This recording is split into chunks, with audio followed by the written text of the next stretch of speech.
Նախ բարև ձեզ հարգելի գործընկերներ, շնորհակալ եմ, որ այստեղ եք, իսկապես նաև չափազանց ցանկանում եմ կարևորել այս օրերի ընթացքում, ամիսների ընթացքում ձեր կողմից մշտապես Հայաստանի Հանրապետության անկեղծորեն եմ ասում նորագույն պատմության ամենախայտառակ քաղաքական հետապնդման վերաբերյալ մշտապես ձեր լուսաբանումները Սամվել Կարապետյանի նկատմամբ այն ինչ տեղի է ունենում արդեն 7 ամիս, իսկապես աբսուրդային է։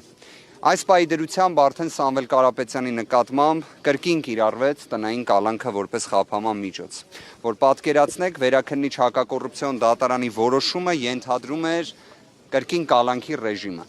Եվ այն դատական նիստը, որը գործընկերների հետ ունեցանք 14 ժամ տևողությամբ, դատավոր Դոլմազյանի նախագահությամբ, կրկին հանգեցրեց նրան, որ տնային կալանքը կիրառվեց որպես խափանման միջոց։ Իհարկե նաև այն սահմանափակումները, որոնք կիրառվել էին հրապարակային խոսքի առումով, դրանք վերացվել են։ Եվ այդ վերացման սկիզբը իհարկե արդեն դրել էր հենց վերաքննիչ հակակոռուպցիոն դատարանը։ Իրավիճակը հետևյալն է, այն, որ Սամվել Կարապետյանի նկատմամբ ընդհանրապես որևէ խափանման միջոց պետք է կիրառված չլինի։ Այն, որ այստեղ ընդհանրապես գործ չկա, բայց կա 7 ամսից ավելի տևող ամենաինտենսիվ քրեական հետապնդումը, դա հայտնի է բոլորին։ Այն, որ Սամվել Կարապետյանը 7 ամիս առաջ հստակ գիտակցում էր, երբ տան դիմաց եկել էին 100-ից ավելի ոստիկաններ, որպեսզի իրան բերման ենթարկեին, խուզարկություն իրականացնեին եւ այլ, բոլորի համար պարզ էր ինչ էր կատարվելու։ Բայց Սամվել Կարապետյանը որպես ուժեղ մարդ, որպես ուժեղ հայի տեսակ, բնականաբար պատվով չնայած այդ ամեն ինչին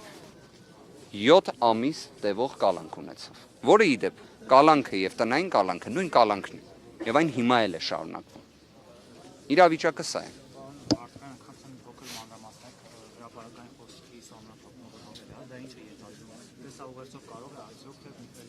Որոշ մանրամասներ կներկայացնենք առաջիկայում, բայց առնվազն, երբ գտնվում էր Սամվել Կարապետյանը քրեակատարողական հիմնարկում, մի շարք հարցերի վերաբերյալ իր հրապարակային խոսքը դուք լսել եք, դուք լուսաբանել եք, մեր հանրությունն էլ դրան հավուր պատշաճի արձագանքել է։ Առնվազն այդ ձևաչափի տեսանկյունից խնդիր չի լինելու։ Մնացյալ մասով լրացուցիչ իրազեկումներ դեռ առիթ կլինի տրամադրելու։ Պարոն Վարդևանյան, դեկտեմբերի 30-ին գրավ էր կիրառվել, այս դեպքում գրավ եւս համակցված կիրառվել է, բացակայելու արգելքը եւս կիրառվել է, իսկ թե արդեն մնացյալ հանգամանքների վերաբերյալ, նույն սկսած մեղսագրվող արարքների հիմնավոր կասկածի այլ հարցերի մասով, մենք երբ կունենանք ամբողջական դատական ակտը, մանրամասն լրացուցիչ դրան կանդրադառնանք։ Մի բանը հստակ է, որ Հայաստանի Հանրապետությունում մենք ունենք ընդհանուր առմամբ մարդասիրության ճգնաժամ։ Այն, որ մեզ մոտ քաղաքական հետապնդումները, այն, որ քաղաքական բանտարկյալների թիվը իսկապես ռեկորդային է, դա արդեն հայտնի է բոլորին, բայց մենք ունենք նաև մարդասիրության ճգնաժամ։ Այն, ինչ տեղի ունեցավ 2026 թվականի հունվարի 16-ին, երբ Սամվել Կարապետյանը գտնվում էր բժշկական կենտրոնում, իր հիվանդասենյակում եւ այդ պայմաններում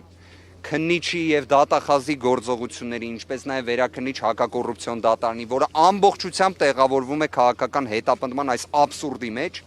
գալիս են եւ ներերակային ներարկումը ընդհատում են փաստացի, բայց այստեղ պետք է անկեղծ լինեմ, որ հենց ինքը Սամվել Կարապետյանը գտնվելով հիվանդասենյակում, երբ տեսավ ոստիկաններին, իր առաջին գործողությունը այն էր, որ ինքը հենց նաեւ անջատեց համապատասխան սարք։ Հենց ինքը։ Եվ ասեց գնացինք։ Սա էր իր արձագանքը, սա էլ հերթական անգամ, կարծում եմ նաև մեր հայրենակիցների համար, ովքեր նաև արդեն պատկերացում ունեն Սամվել Կարապետյանի մասին, իր տեսակի մասին, կարծում եմ դա կանխատեսելի էր, որ այդպիսինն է լինելու իր արձագանքը։ Ասելով գնացինք,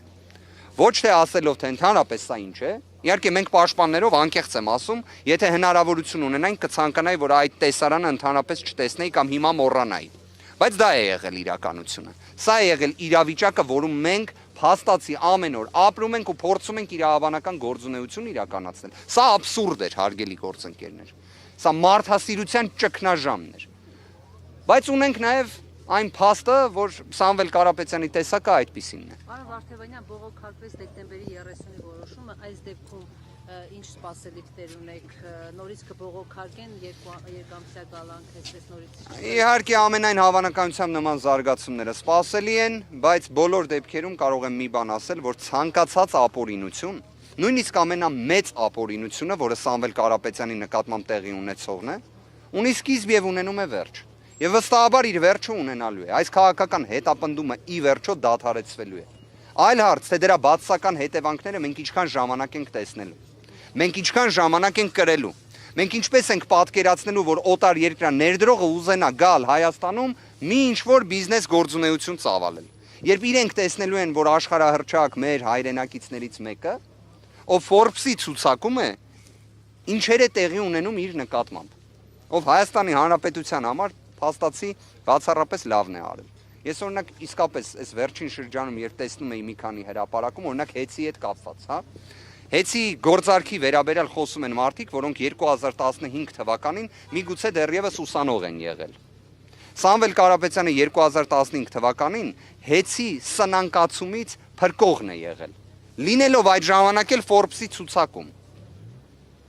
Մի քիչ տրամաբանություն է պետք ունենալ ամեն մի նույնիսկ աբսուրդային ճակերտներում միտք արտահայտելիս։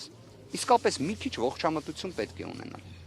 Բայց նաև մյուս կողմից այս ամենը միգուցե եղավ պատե առիթ, որ մեր հանրությունը նաև շատ ավելի հստակ պատկերացնի որոշ հանգամանքներ, շատ ավելի ակնհայտ տեսնի ապօրինությունների ծավալը եւ միաժամանակ շատ ավելի լավ տեսնի Սամվել Կարապետյանի ուժեղ հայի տեսակը։